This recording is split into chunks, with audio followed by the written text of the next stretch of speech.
Frills are not a shortcut to success. Too often people think by focusing on chocolates on the pillows and all the fancy stuff, they're going to suddenly make success where maybe before they've struggled. We always say get the basics right. And we typically will say the basics are 3 Bs, 2 Cs.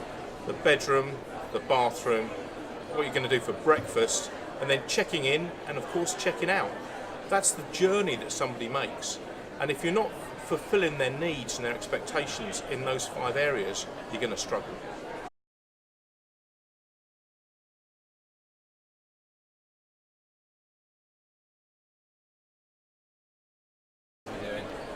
Technology is great, but it's an enabler.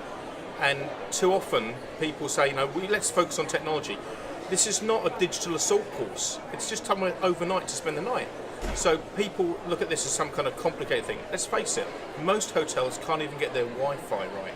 So focus again on getting the core basics. Your Wi-Fi, are the sockets in the right place? Do you have a USB?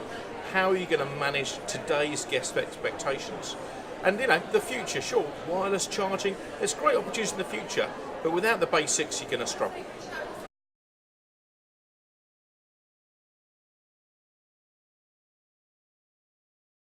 Yeah, too often people seem to think that TripAdvisor is a replacement for talking.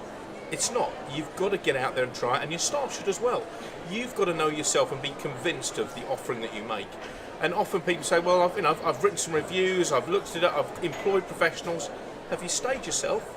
Have your staff stayed themselves? You're the people who will know, is this working? And if it's not working, change it. And you need to build a culture of being willing to change and evolve and fundamentally to engage and listen to your guests.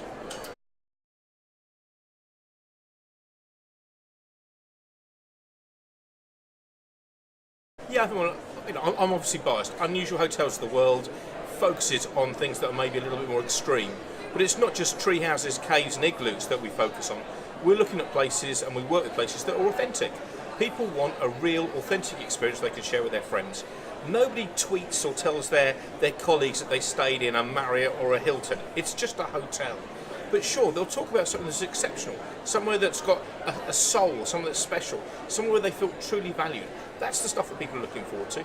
And people say, well, that's what I want to talk about, that's what I want to share. Well, folks, that's what you can be. You've just got to be authentic to whatever it is that you like and be exceptional in what you deliver.